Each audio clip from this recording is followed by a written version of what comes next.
So ayun mga master, welcome back po sa ating YouTube channel. Ngayong gabi mamana naman po tayo, Dayo Serye. Doon tayo sa Kampintak. Ito po yung service natin. Kaya samahan nyo kami sa aming adventure ngayong gabi. Tara, let's go!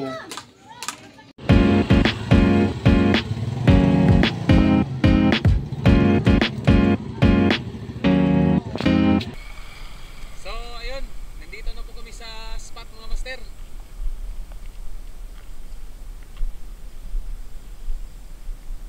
Ito po yung kasama natin, si Miyoy, Ragman, at si JB. Tatlo lang po kami mga master. Mangabang lang po kayo sa aming adventure ngayong gabi. Samahan nyo kami mga master. Tara, let's go! So ayan mga master, nandito na po kami sa spot. Matapos na mga 10 or 15 minutes na paglalakad galing doon sa aming motor, nandito na po kami sa aming spot na first dive namin. Yan po si Miyoy at si GB. Itong aso pong ito mga master, kanina pa po nakasunod to sa amin. Kala niya siguro may huli na kami. Ayan po yung gamit natin. At nagre-ready na rin po tayo. So let's go mga master. Mamana na tayo, first dive. Yan, sa mababaw pa po tayo na parte. May napansin po tayo isang balo sa amin. Kaso napakaliit pa po, kaya hayaan na muna natin. So dive po ulit tayo mga master. Wala pa po tayong makikita dito kasi nasa mababaw pa po tayo na parte. At papunta pa lang po tayo sa malalim. Dito mga master, may sininyasin ng Miyoy sa atin. Ayun, napakalaking pusit o barawan sa amin. Malaki na rin po yan mga master. Nasa 300 to 400 grams na po siguro yan. Malapit-lapit kalahating kilo. Yung kilo po sa amin dito niyan mga master, 250 yung pusit.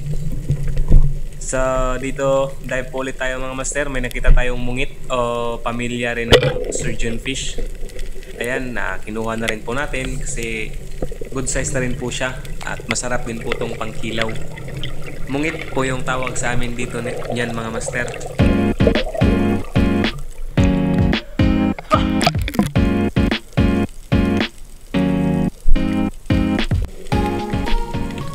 So another dive na naman po tayo mga master. Napakalakas po ng current ng dagat ngayon dito, kaya sumasabay lang po kami sa agos. So dito sa dive natin na ito mga master, may sinili po tayo na isang tanggapa, kaso wala pong laman. At paglingon ko po dun sa isang malalim na area, may nakita po akong isang balawis o danggit. Kaya diniretso ko na lang po kasi may hangin pa naman po tayo. At ayan, natamaan po natin. Hindi po siya masyadong kalakihan mga master, pero pwede na rin po siya pang ulam. Kaya kinuha na lang po natin para hindi naman yung sayang yung pag-dive natin.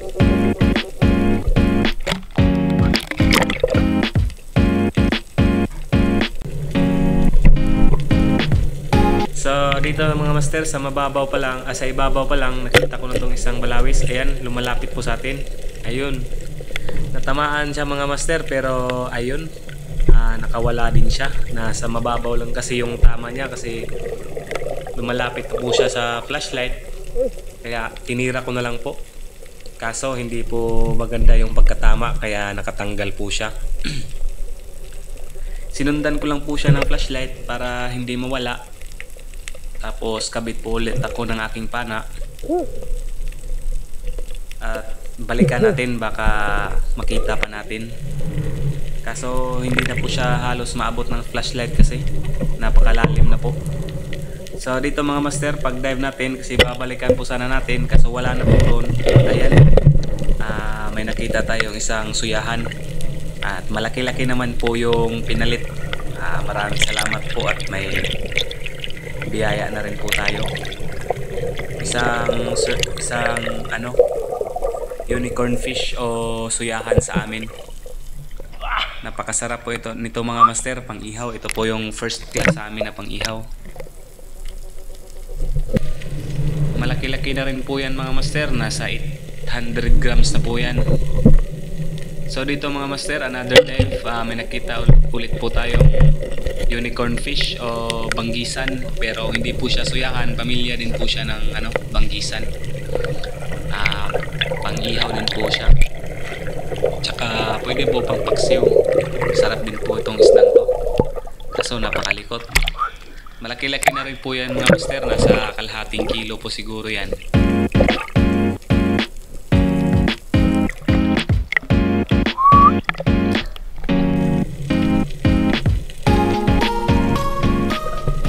So dito mga master, sa dive natin na to, sa malayo pa lang natanaw na po natin tong isang malaking pusit. Ayan. Ayun, na stone shot po natin mga master at hindi na po siya nakalabas ng tinta at pumuti na po agad yung katawan niya. Ganyan po yung pusit mga master, tsaka cuttlefish kapag na stone shot at hindi na po siya maglalabas ng kanyang tinta kasi diretso na po siya patay. Ayan po.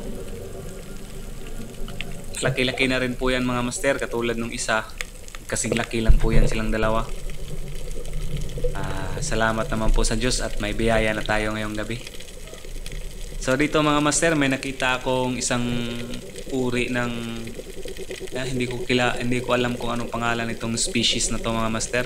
Pero lumalangoy po siya sa ilalim, kaso pag nung nilapitan ko ay huminto po yung langoy niya. So ayan mga master, umahon na po tayo kasi pagdating natin doon sa unahan, napakalakas na yung current, tsaka salungat po tayo sa agos, kaya nakakapagod yung kasi, kaya umahon na po muna kami. Punta kami doon sa kabilang dulo, sasabay po kami sa agos para hindi masyadong nakakapagod. Yan po yung huli natin sa first dive natin mga master. 2 pusit, 2 banggisan, tsaka isang surgeon fish o mungit. First dive. Yan po yung kay Nung Miyoy, 3 banggisan, tsaka isang ilak. Yung blue tail na suyahan, berde po sa amin yan. Yan din po kay GB, 6 na piraso. So yun mga master, hindi ko na lang po pinapakita yung paglalakad namin. Dito na po tayo sa ating spot, sa second dive spot natin. Yan po si GB at si Numiyoy. Nagre-ready na po kami.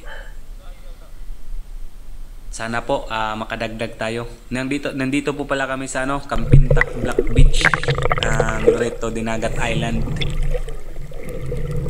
So ayan, dive na naman tayo mga master. Nasa mababaw pa tayo na parte. Punta pa lang po tayo dun sa malalim. May napansin ako dyan mga master na isang napakalaking butete. Kung nakakain lang siguro tong isdang to, napakalaki po siguro ng karne nito. Ayan mga master, papunta pa po tayo dun sa malalim. Yan po yung butiti na nakita natin mga master. Ang laki na po niyan mga master. Kaso hindi po nakakain dito sa amin yan. Sa unahan mga master, sinalubong po tayo ng isang napakalaking bus. Ayan, buti na lang na tamaan po natin mga master at hindi po siya lumangoy ng papalayo sa atin. So nagsilabasan po kasi yan sila mga master kasi malaki po yung buwan. Ayan, napakalaki na po niyan mga master. Siguro 800 grams o 900 grams na po siguro yan. Malapit-lapit na po 1 kilo. Shout out muna tayo mga master. Shout out kay Sagay Adventure, newbie din po ito. watching from Western Samar, Calbayog. At shoutout din po kay Jessica San. Shoutout po sa iyo ma'am from Lapu-Lapu City. Shoutout din po kay Jerry Lora Agas at kay Hanilin Laureno. Shoutout din po kay Pare Jerome Malunas sa kasama nating security doon. Shoutout sa iyo pre. So dito sa dive natin na to mga master, may nakita tayong isang timpungan o goatfish. Ayan, natamaan po natin mga master, kaso nakatanggal po siya. Yun, hindi po maganda yung pagkakatama natin kasi napakalalim na po, nasubrahan po natin ng lalim. So binalikan ko po mga master, kaso wala na doon. Ito nakita natin isang dalanggag bukid o sulid sa amin. Kaya ito na lang po yung pinana natin kasi ito po yung nagpakita. Malaki-laki na rin po yan mga master. Pwede na po yan sa pangbenta at pwede na rin po yan sa pangulam.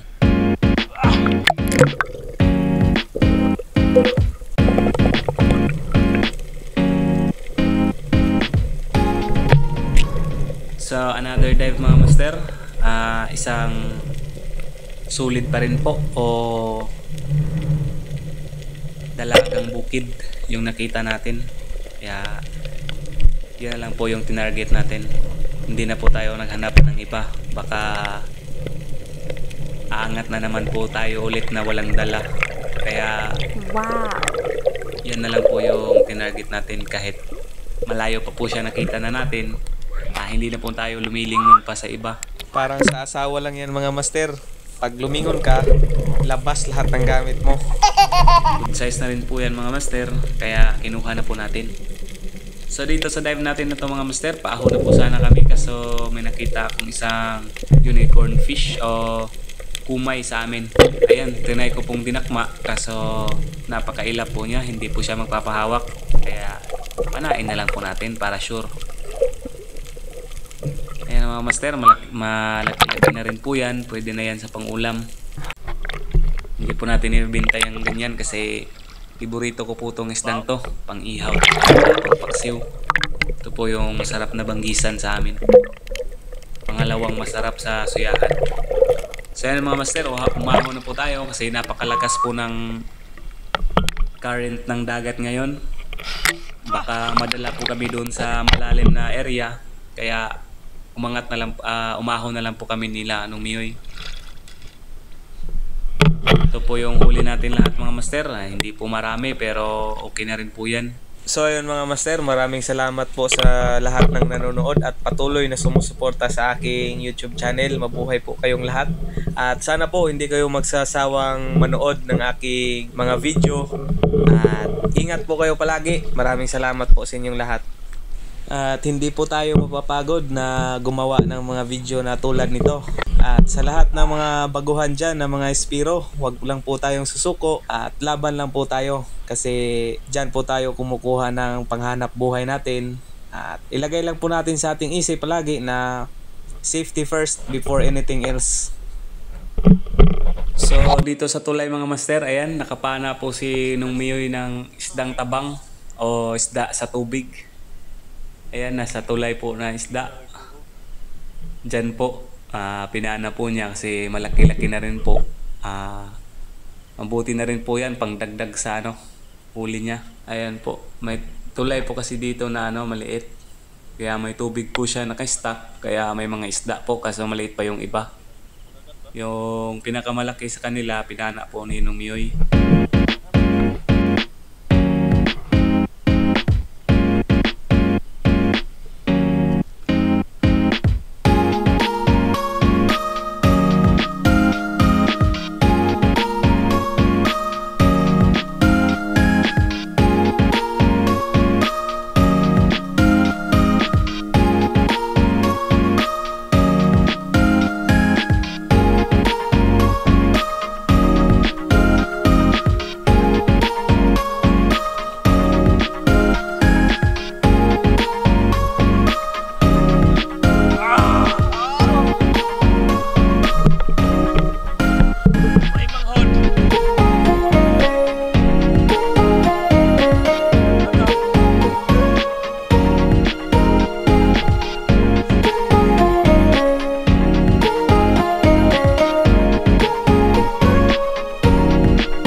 ayan po mga master, nandito na po tayo sa pinaglagyan ng ating mga motor at magbibihis pa lang po muna kami bago umuwi kasi napakalamig po kapag Umuwi po tayo ng basa kasi nagta-travel pa po tayo at saka nakamotor po tayo.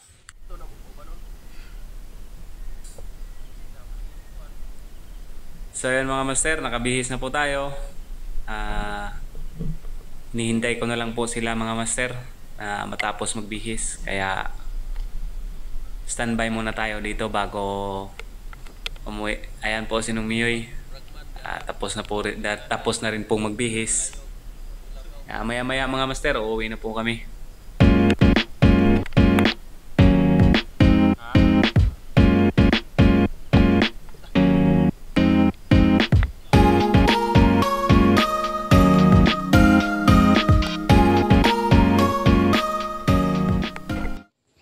So ayun mga master, nakarating na po tayo sa bahay at ipapakita ko muna sa inyo yung huli natin lahat. So ayun po mga master, maraming salamat po sa panonood at kung nagustuhan niyo po ang aking video, paki-like, share and subscribe naman po ng aking YouTube channel, Bisayang Kano TV, at paki-click na rin po yung notification bell para lagi kayo updated sa ating ginagawa gaya nito. So be kind, stay safe, stay strong. Peace out.